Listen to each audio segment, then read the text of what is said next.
তো বাবুরে ভাই, আমার একটা বন্ধু আছে, সে আবার আইফোন কিনেছে ইএমআই তে। মানে ফোনটা অ্যাপেলের, কিন্তু জীবনটা এখনো সে অ্যান্ড্রয়েড মোডে। ভাই আইফোন কেনার দিন ওর হাঁটা ছিল এমন যেন অ্যাপেল স্টোর থেকে নয়, জাতিসংঘ থেকে পুরস্কার নিয়ে বেরোচ্ছে। ভাই পকেট থেকে ফোনটা বের করে ওই বন্ধুটা এমন করে ফোনটাকে ধরে না যেন ও ফোন ধরছে না, যেন ওর বাবার দলিল ধরে আছে। কিন্তু ভাই ইএমআই চালু হতেই ছেলেটার জীবন পুরো পাল্টে গেল। আগে আমাকে জিজ্ঞেস করতো, ভাই আজকে খেতে যাবি? এখন বলে, ভাই খেয়ে এসেছিস তো? আর ভাই এক সপ্তাহ পরে নাটক শুরু। রেস্টুরেন্টে গিয়ে বলছে, ভাই আমি শুধু ওয়াটার খাবো, তাও আবার নর্মাল ওয়াটার। জলটা যেন আবার বেশি ঠান্ডা বা বেশি গরম না হয়, যদি দাম আবার বেশি নিয়ে নেয়। আমি ওকে বললাম, ভাই খিদে লাগেনি তোর? ও আমাকে বলছে, হ্যাঁ ভাই লাগছে তো, কিন্তু ইএমআই বলছে চুপ কর, খেতে হবে না।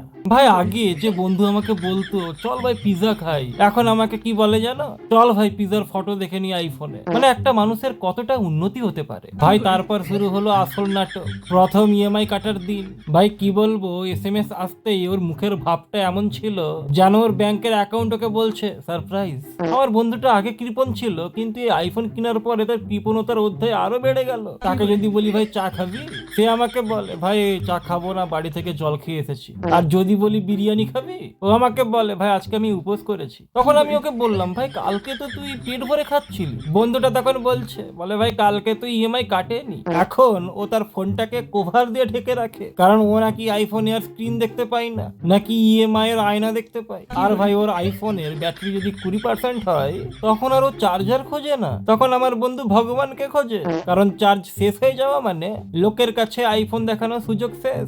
আমার বন্ধু আর রাতের বেলায় ঠিক করে ঘুমোয় না, কারণ ওর ফোনে আছে ফেস আইডি, আর ব্যাংকের কাছে আছে ওর ফুল আইডি। ওর স্বপ্ন পর্যন্ত এসে কেউ বলে যায়, স্যার ইএমআইটা ক্লিয়ার হয়েছে। সবচেয়ে ভয়ঙ্কর ব্যাপারটা কি জানো বাবুরে, এখন আর ও ফোনটা ঠিক করে ব্যবহারই করে না। আমি ওকে বলি, ভাই গেম খেলবি? ও বলে, ভাই ব্যাটারি অনেক নষ্ট হবে। আমি তখন বলি, ভাই ভিডিও দেখবি? ও তখন বলে, ভাই স্ক্রিনের বয়স বেড়ে যাবে। তখন আমি ওকে বলি, ভাই তাহলে ফোনটা কিনলি কেন?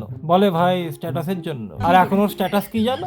EMI pending. আর সব থেকে মজার ব্যাপারটা কি জানো, আমার বন্ধু এখন গরিব হলেও ফোনটা দেখিয়ে ঠিকই কথা বলবে। পকেটে টাকা নেই, কিন্তু আইফোনটাকে টেবিলের ওপর রেখে বলে, ভাই আইফোনের ক্যামেরা কোয়ালিটিটা দেখেছিস? আমার বন্ধুর জীবন এখন 3 ভাগে ভাগ করা, ইএমআই দেওয়ার আগে, ইএমআই দেওয়ার সময়, আর ইএমআই দেওয়ার পর দুদিনের শান্তি। মাসের 5 তারিখও এমন গম্ভীর ভাবে থাকে না, মনে হয় যেন জাতিসংঘে ভাষণ দিতে যাবে। শেষেও আমাকে বলে, ভাই যাই বলিস না কেন, আইফোনে কিন্তু একটা আলাদাই ভাইব আছে। আমি বললাম, হ্যাঁ ভাই ভাইব আলাদা, কিন্তু ডাল ভাত সবসময় সেমই থাকে। ধন্যবাদ বন্ধুরা, এখন আমি যাই। কারণ ও ফোন করে বলছে, ভাই 200 টাকা আছে, ইএমআইটা দিতে হবে তো 200 টাকা শর্ট পড়ছে।